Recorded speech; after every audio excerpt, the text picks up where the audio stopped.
first thing is, welcome everybody to this event. So I'm the chair of the math department, and I hope you're ready for spring break. Everybody ready for spring break with the snow falling outside? Cool. So I just want to say a few things. I want to welcome you. I'm glad that you were able to take some time out on a Friday afternoon to have some fun with math. Yes, I said have fun with math because I'm a mathematician and I believe that math is fun. And I hope that we can help share some of the enjoyment that we take in the subject. And so I would like to announce to you that this is actually, the first talk in what we hope is a series of talks. The next talk will be on April, in fact, on Friday, April the 12th, and it will be on the relationship between math and art.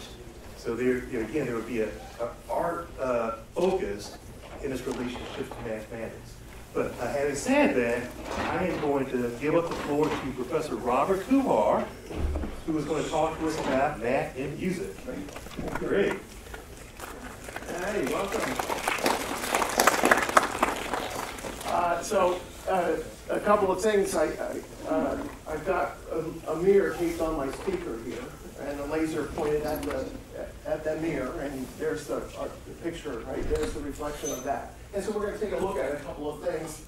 I would love for you to try some of your music a little bit later, but I just want to show you a couple of things to look at, and then we're going to talk about. I'm going to play some things on the guitar and see if we can make a connection to mathematics with that. So this is just a particular song that is just got some whole notes in it. I want you to see that when you hear a single note, you're going to see a circle. And when you hear a harmony,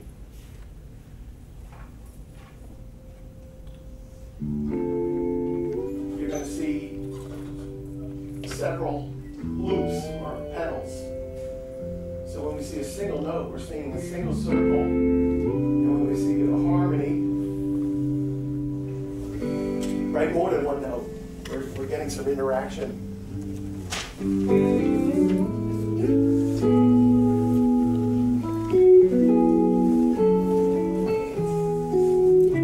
The louder I turn up my speaker, and it's called an amplifier, right? You just got it from the trig class. What am I doing? Changing to the size of the circle. What am I doing?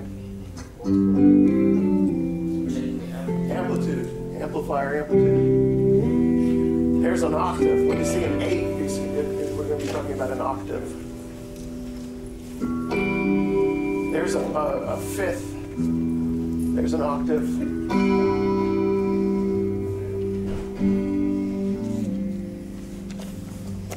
This is Michael Hedges playing guitar on this.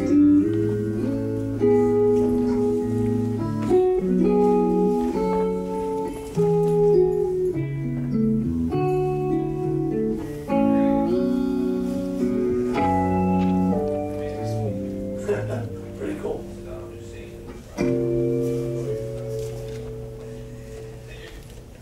Nice. So, I'm always nervous because students always want me to play when I do this presentation. I haven't played seriously in about 20-some years, but I am going to show a couple of things here. And the first thing I really want to just show you is that a single note is going to give me a circle. And then we're going to take a look at the math behind that. Right? So, I've got to get my volume up here. So, a single note. And it would help if I am plugged in. Sorry.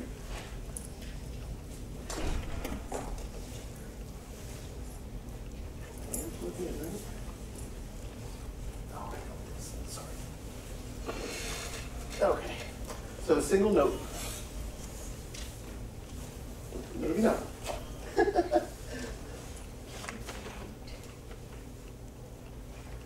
What happened? Oh, there we go. No? Where is it? Sorry about that. Why am I not getting any audio? Let me get unplugged. Sorry. Is there any way to get a light on real quick? I just had it going before.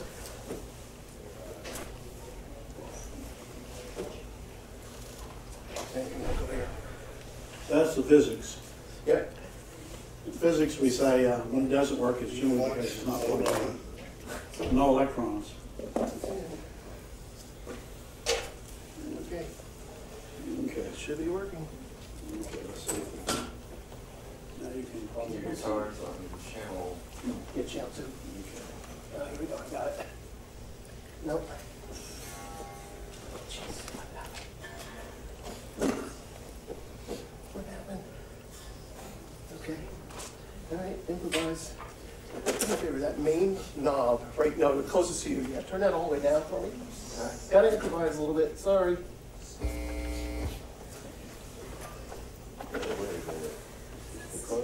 Nope. No, don't worry about it. I got it. Okay, you can turn that back up for me. Okay. So I just lost all my effects, but that's okay.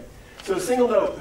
Single note is a single circle, right? And so we're talking about, there I just got an octave there.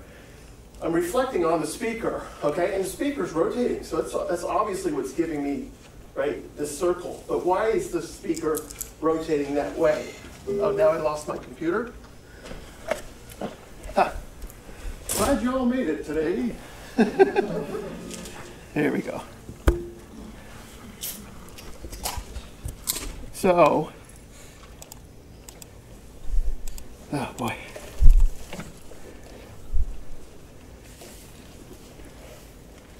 Where is my picture? So I wanted to show you a single note on a guitar. So a guitar string.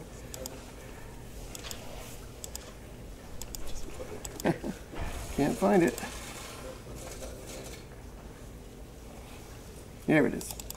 So here's a guitar string being played, and jeez, it's really hot in here. Here it is. So you can see here's a guitar being strummed, and you can see the vibrating string. You recognize that graph, that curve? Do we recognize that curve? Anyone? Sine? Yeah, sine curve. Right? So here we go. We're talking about a single point moving around a circle.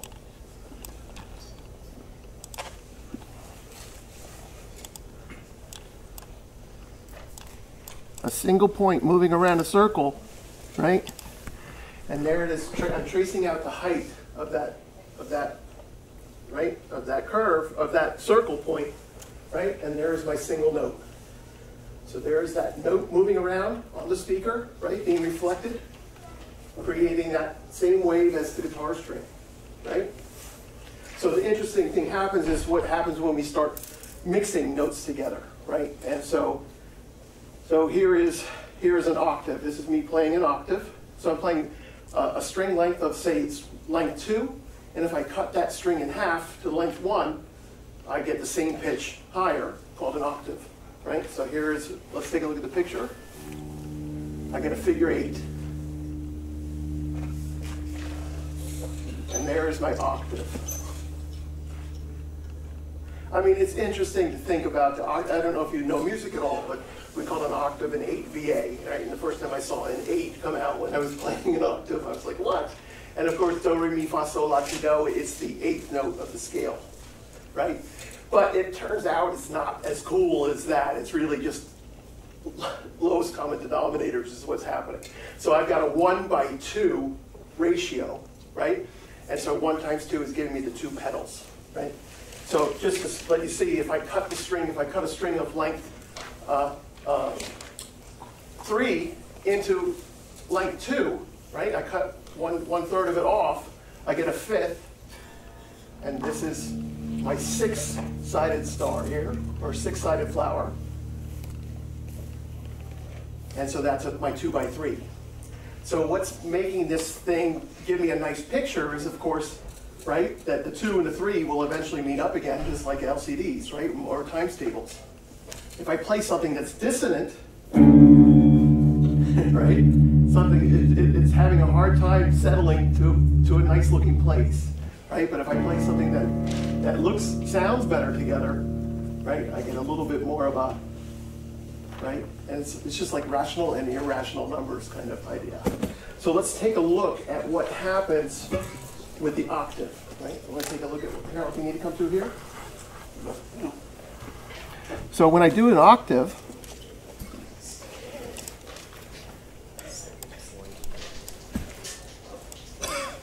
and so all of this was actually discovered, or at least written down first by Pythagoras. Pythagoras was hearing someone, doing metal work, and they would be hitting hammers, right, of different weights. And when one weight was twice the weight of another one, you got that octave harmony, right? And so same thing here that I'm showing you with the length of the strings.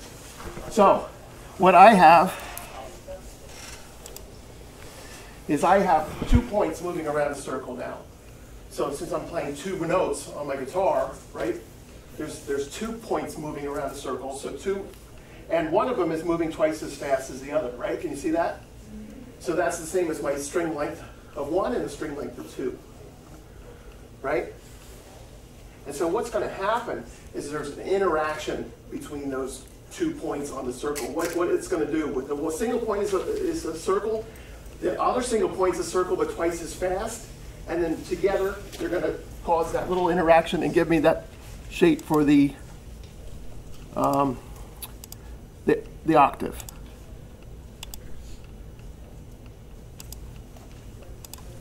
So here's me playing the octave.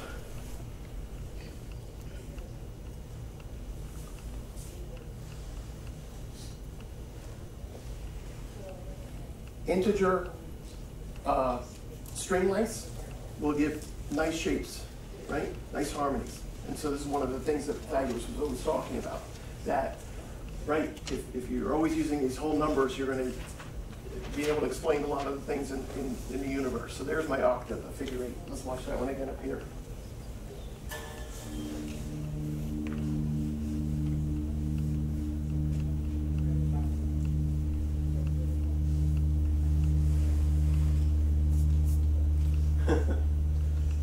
All right, so there's a little slight difference in what's going on right here.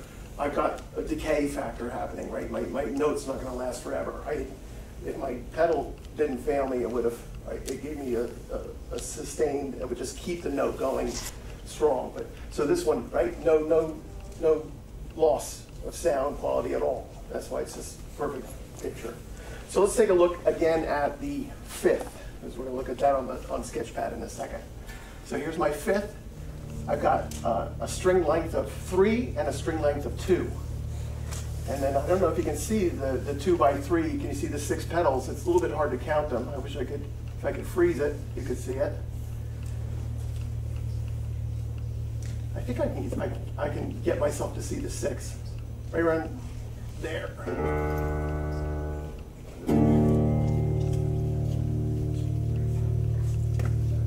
There's 6. There's an easy 6 there. All right, so let's take a look at what's happening here on Sketchpad. This is a perfect fifth, it's called.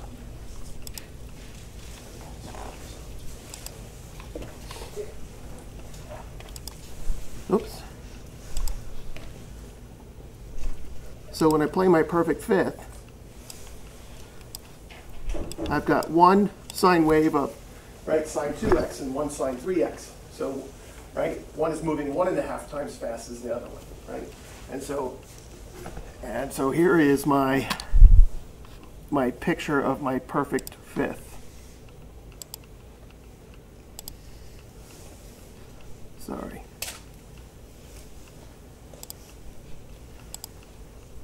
Okay, here we go. Play the perfect fifth. So here's our perfect fifth happening.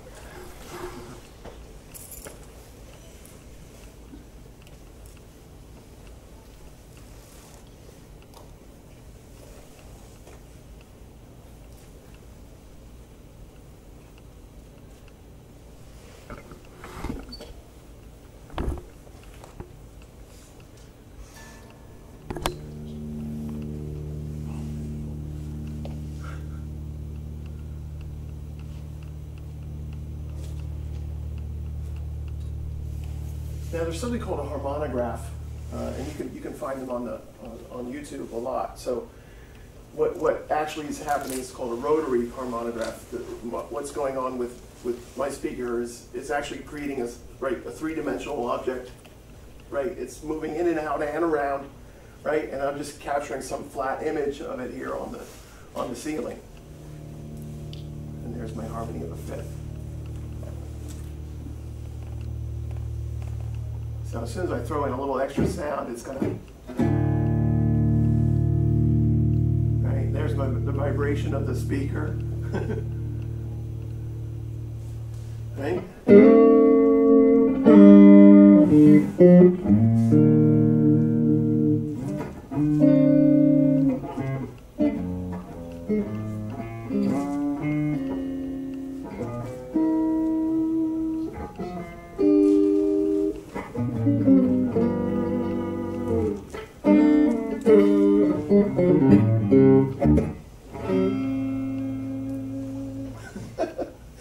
So let's take a listen to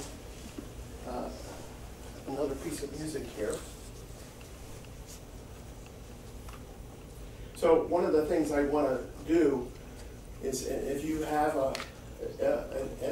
it's a regular like headphone jack on your phone or anything you're listening to music on, give you an opportunity to play something of your own in a few minutes.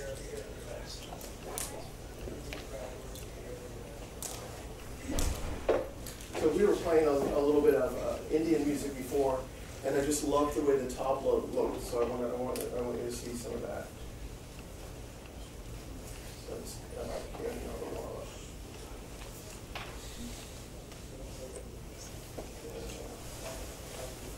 There she is.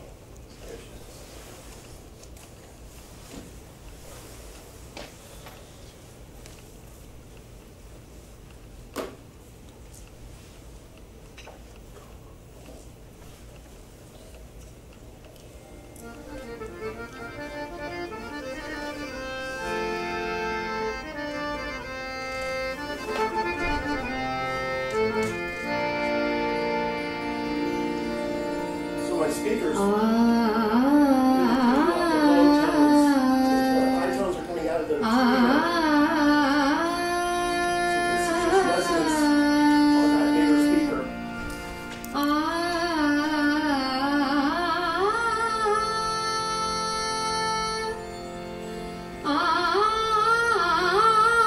This is the top of the case.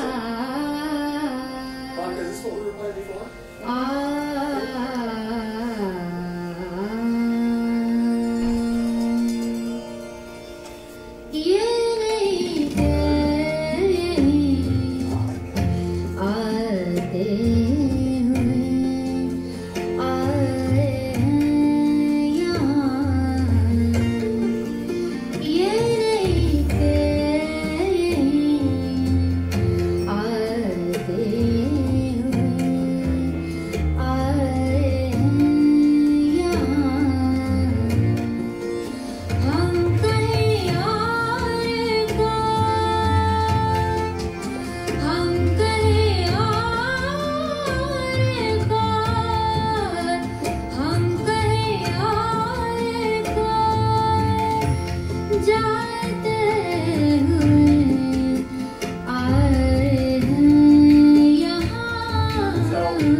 I'm saying, what does music look like, right? I'm looking at that, and I can hear when they're playing certain harmonies.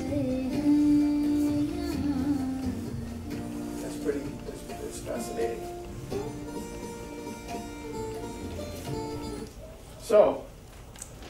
So what I like to do is I want to see if there's any questions right now. Do you have any questions for me? Yes, question? Okay, so is there any connection between cosine? Because so far we only showed sine function. So as you know, it's a point moving around a circle, right?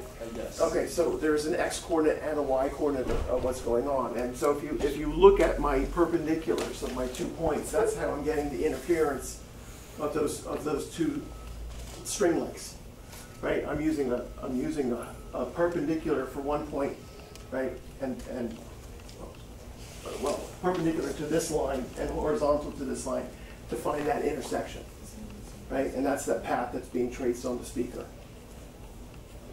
So cosine is always just an x coordinate wise. And so if you looked at my speaker, you would see I have my mirror on a 45. I was doing it before. Last night I was practicing, and I had it on the y-axis, and my circles were all flat. I could only see a line going back and forth, right? So I wasn't getting that x interference from that. So yes, if there's a sine involved, there's a cosine involved. My other question is, yes. Is it possible to create music with just equations alone? Yes, exactly what can happen. You can just tell oscilloscope what harmonies, right, to play. And you can just get the visual of it only. Yes? If you had a melody with a lot of consonants in it, like yes. Mary had a little layer, what would that look like? Well, so wait, when you say consonants, you mean? The melody line. No harmony, but the melody yeah, all line circles. has consonants. If I only play single notes, it's all circles. Yeah, but consonants, so that you get easy shapes. Sure. So I just need this unplugged. No, I don't need that one unplugged. I just need to make sure. Or maybe just plain notes consonant, no seconds. Yes, so a single note is going to give me a circle every time. There it is. Now, so if I just hit a string, there's, if you know, there's harmonies, the harmonics are happening. So I'll often, even if I just hit a single note, I will show it. So that is a circle. It's not doubled up on itself. It's just twisted a little bit, right? So, but if I just play single notes, right, like a scale,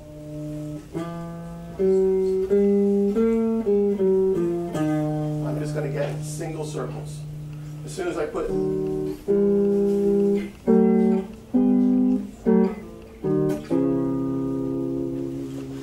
as soon as I put those harmonies in, and then as soon as I put a third, right, a third harmony, I get even more interference. Be nice if it was in tune, but you get the idea. Other questions? Yes? Typically in the United States, all music is kind of based on 4/4 time. So if you were to apply this principle to actual real-time sheet music, would your x-axis kind of be your reference of like t? And would these like shapes move along? What would it look like if it was actually done real time? And if it was moving as a function of time with the x-axis being? I mean, you know, so we are, as I play, right? I mean, it is changing. If I'm reading music, right? If I'm reading music right now,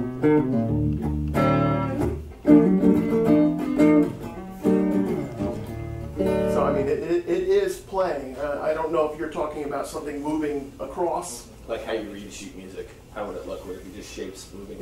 Yes, but the shapes wouldn't be moving. The shapes are stationary. So I actually would envision one piece of music just like one picture, and as the music is changing, that one shape is changing. So you'll see different harmonies morph into other ones, right? So you see a fifth morph into an octave, right, or into a third. So as the music progresses, one shape just kind of turns right into another one. Yes? So basically, like, it's just one note is also always going to be the same, but there's other factors that affect the shape, such as like if you're playing on an instrument, there's a vibration that will slowly fade. So exactly. Yeah, exactly. And that's why, right? So as soon as I get any kind of distortion, so there's my single note, right? But what happens is, as that thing, so now the amplitude is dying, so the circle's small, getting smaller, right? Why is it not spinning perfectly like this, right? Is because there's a little bit of distortion in it, right? So there's a pretty good circle. So there's some distortion, or me bending the note a little bit, right? So there's me bending a note.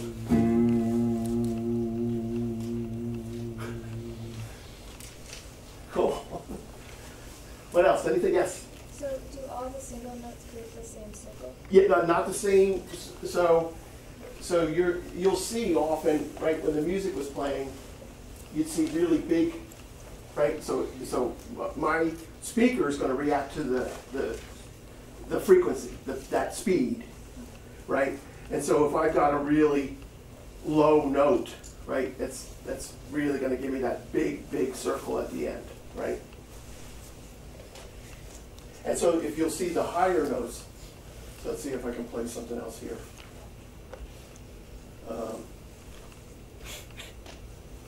So those higher notes are it's really that tight circle.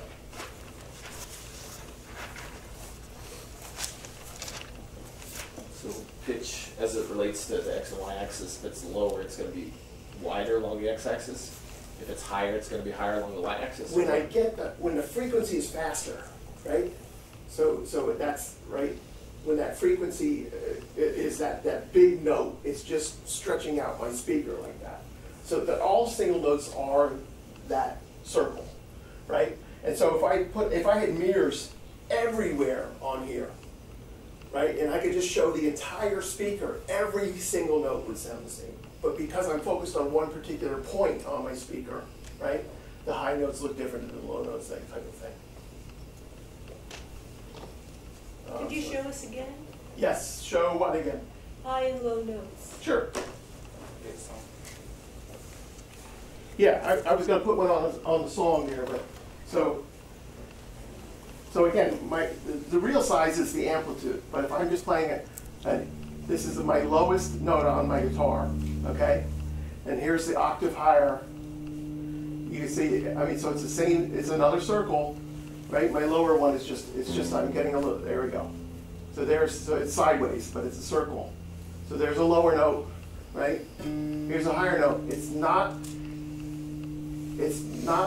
It's just how that particular point on the speaker is happening. The amplitude comes from my volume. How big this thing is from my volume. If I turn it up, I'm going to get a bigger circle, right?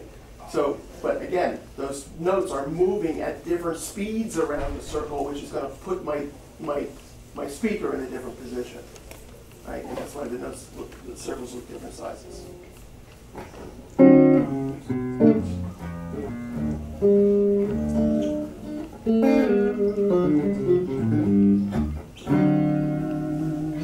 Okay, one more song, and then I'd like to, if anybody would like to volunteer one of their pieces of music.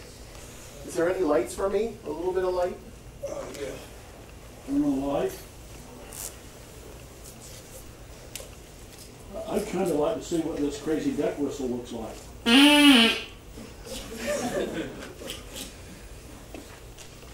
We know what it sounds like. Yeah. Sort of like it. So, I always like to put a little heavy metal on and see what that's going to look like, right?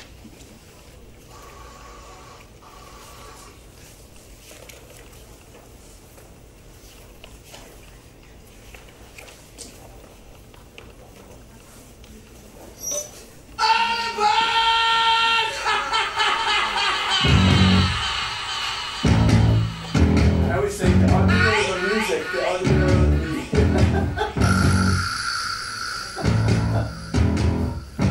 Can you blow it up?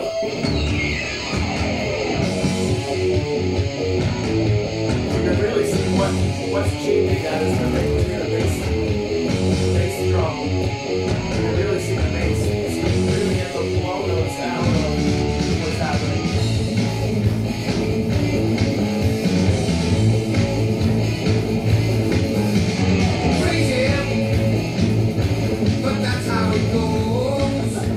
So the more notes that are going on, the more complicated, the more pedals I'm going to have in there. It's really just a matter of right, what is the least common denominator of what's going on, the speeds of that, right, that frequency of the sine curve. Who's got some music for me? Anybody got something set up?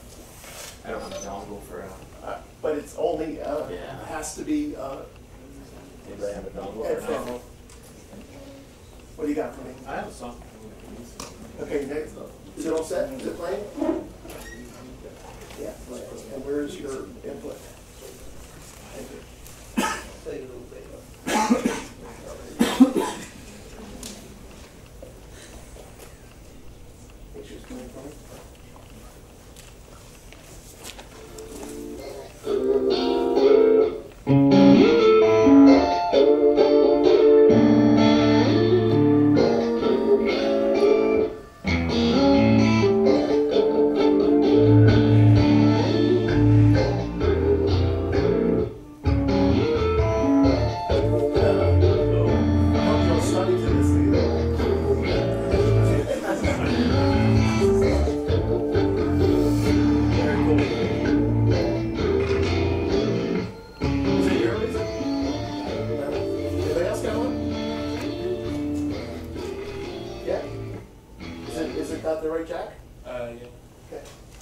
just hit play? Yeah. The wolf? Hang Yeah. on. Where is the, got Up. it, got it, nice.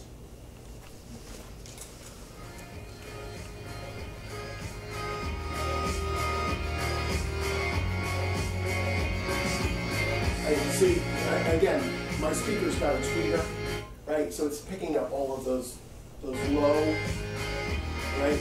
I'm on that big speaker, it's picking up all those lows. Now it's got the bass guitar.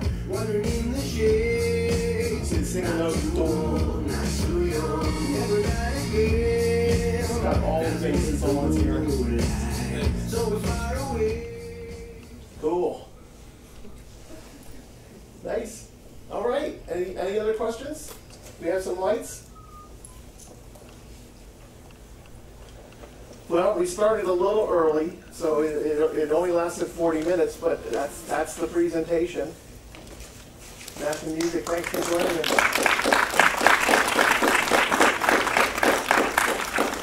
On the real first day of spring, which is actually after we come back from spring break, it's the 20th, there's a show in the planetarium on Tuesday. And then in April, there's the show that is not good for little kids, but good for all of y'all, because you'll understand powers of 10 and that sort of stuff, and the algebra on gravity. So I have one question. Yes. Is there a soundtrack for this presentation? Yeah, it's been recorded. Okay, cool. Great. Anybody not get a sign-in sheet if their professor was asking them to sign in? And we had Somebody please count the number of people that were sort of in the room. Teams that love reports, and I like to give them what they want.